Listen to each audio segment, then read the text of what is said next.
The following is a chapter reading by the Worm Audiobook Project. Please support the original author at parahumans.wordpress.com. Thank you, and enjoy. Arc 2, Chapter 4. Nobody likes her. Nobody wants her here, Julia said. Such a loser. She didn't even turn in the major project for art last Friday, Sophia responded. If she's not going to try, then why is she even coming to school? Despite the way the conversation sounded, they were talking to me. They were just pretending to talk to one another. It was calculating in how they were managing plausible deniability, while at the same time they were acting totally juvenile by pretending I wasn't there. A blend of immaturity mixed with craftiness in a way only high schoolers could manage. I would have laughed at the ridiculousness of it if it hadn't been at my expense. The moment I had left the classroom, Emma, Madison, and Sophia had crowded me into a corner, with another 6 girls backing them up. I was unable to squeeze past them without getting pushed or elbowed back, so I couldn't do much more than lean against the window, listening while 8 of the girls were rattling off an endless series of taunts and jibes. Before one girl was even finished, another started up. All the while, Emma stayed back and stayed quiet, the slightest of smiles on her face. I couldn't meet the eyes of any of the other girls without them barking a fresh torrent of insults directly to my face, so I just glared at Emma. Ugliest girl in our grade. They were barely thinking about what they were saying, and a lot of the insults were wildly off the mark or contradictory. One would say I was a slut, for example. Then another might say a guy would puke before he touched me. The point wasn't being witty, being smart, or being on target. It was more about delivering the feeling behind those words over and over, hammering it in.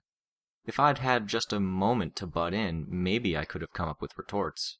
If I could just kill their momentum, they probably wouldn't get back into the easy rhythm again. That said, I couldn't find the words, and there weren't any openings in the conversation where I wouldn't just be talked over.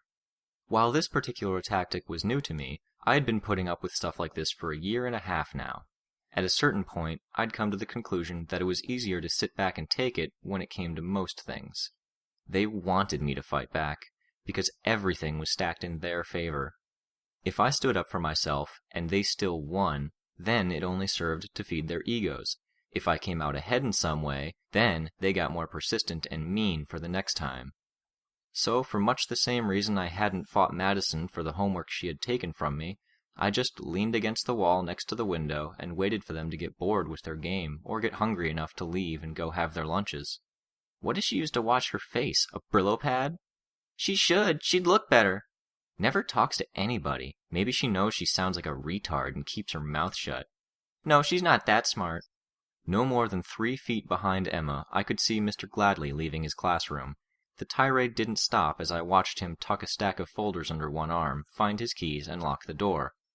If I were her, I'd kill myself, one of the girls announced. Mr. Gladly turned to look me in the eyes. So glad we didn't have Jim with her. Can you imagine seeing her in the locker room? Gag me with a spoon. I don't know what expression I had on my face, but I know I didn't look happy. No less than 5 minutes ago, Mr. Gladly had been trying to convince me to go with him to the office and tell the principal about the bullying.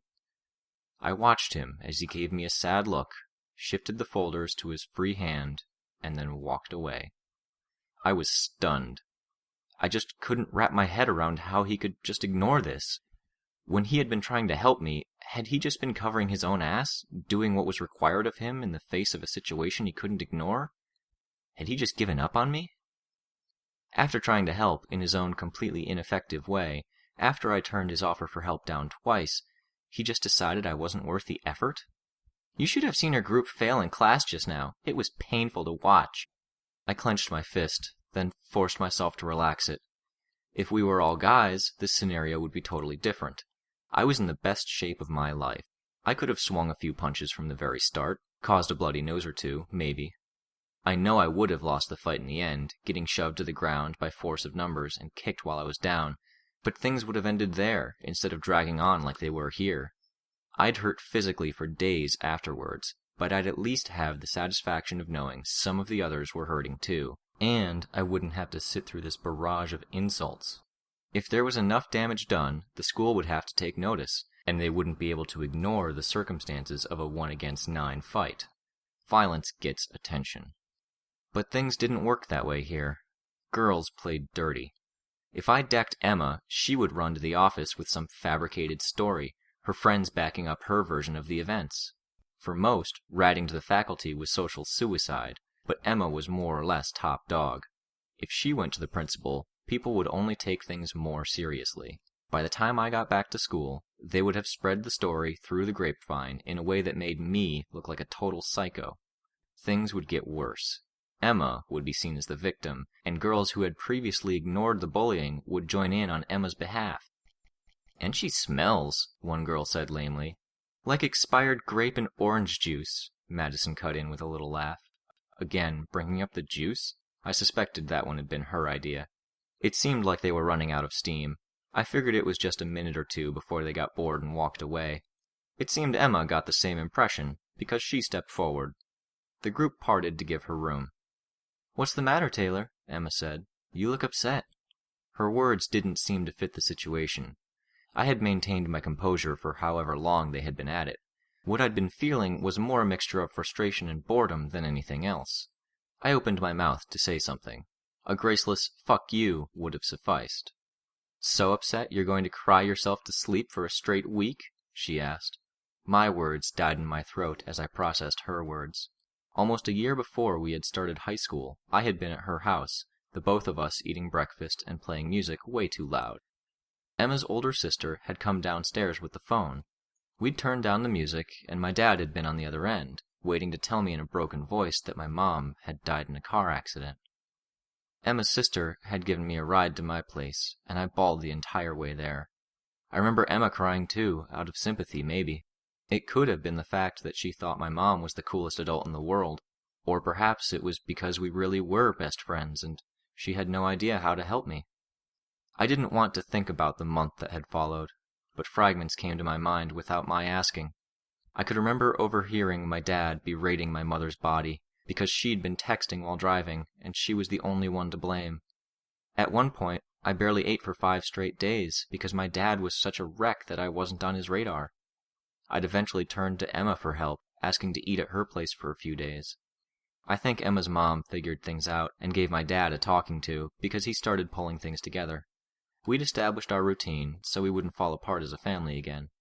It was a month after my mom had died that Emma and I found ourselves sitting on the bridge of a kid's play structure in the park, our rear ends cold from the damp wood, sipping coffee we'd bought from the donut hole. We didn't have anything to do, so we just had been walking around and talking about whatever. Our wandering had taken us to the playground, and we were resting our heels. "You know, I admire you," she said abruptly. "Why?" I had responded, completely mystified about the fact that someone gorgeous and amazing and popular like her could find something to admire in me. "You're so resilient. After your mom died, you were totally in pieces, but you're so together after a month. I couldn't do that." I could remember my admission. I'm not resilient. I can hold it together during the day, but I've cried myself to sleep for a straight week. That had been enough to open the floodgates right there. She gave me her shoulder to cry on, and our coffee was cold before I was done. Now, as I gaped at Emma, wordless, her smile widened. She remembered what I had said then. She knew the memories it would evoke. At some point, that recollection had crossed her mind, and she had decided to weaponize it. She'd been waiting to drop it on me. Fuck me, it worked. I felt a trail of a tear on my cheek. My power roared at the edges of my consciousness, buzzing, pressuring me. I suppressed it. "She is! She's crying!" Madison laughed. Angry at myself, I rubbed my hand over my cheek to brush the tear away. More were already welling up, ready to take its place. "It's like you have a superpower, Emma," one of the girls tittered. I had taken off my backpack so I could lean against the wall. I reached to pick it up, but before I could, a foot hooked through the strap and dragged it away from me. I looked up and saw the owner of the foot, dark-skinned, willowy Sophia, smirking at me. "OMG, what's she doing?" one of the girls said. Sophia was leaning against the wall, one foot casually resting on top of my backpack. I didn't think it was worth fighting her over if it gave her an opportunity to continue her game of keep-away. I left the bag where it was and shoved my way through the gathered girls, bumping an onlooker with my shoulder hard enough to make him stumble. I ran into the stairwell and out the doors on the ground floor. I fled. I didn't check, but chances were they were watching from the window at the end of the hallway. It didn't really matter.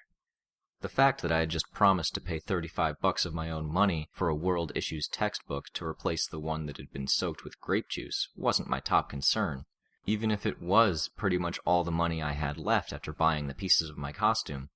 My art midterm was in my bag as well, newly repaired. I knew I wouldn't get any of it back in one piece, if at all. No, my primary concern was getting out of there. I wasn't going to break the promise I had made to myself. No using powers on them.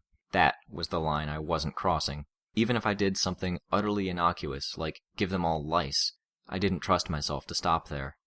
I didn't trust myself to keep from offering blatant hints that I had powers or spoiling my secret identity just to see the looks on their faces when they realized the girl they had been tormenting was a bona fide superhero. It was something I couldn't help but daydream about, but I knew the long-term ramifications would spoil that. Perhaps most important, I rationalized, was keeping the two worlds separate. What use was escapism if the world I was escaping to was muddled with the people and things I was trying to avoid? Before the thought of going back to school had even crossed my mind, I found myself wondering what I was going to do to fill my afternoon.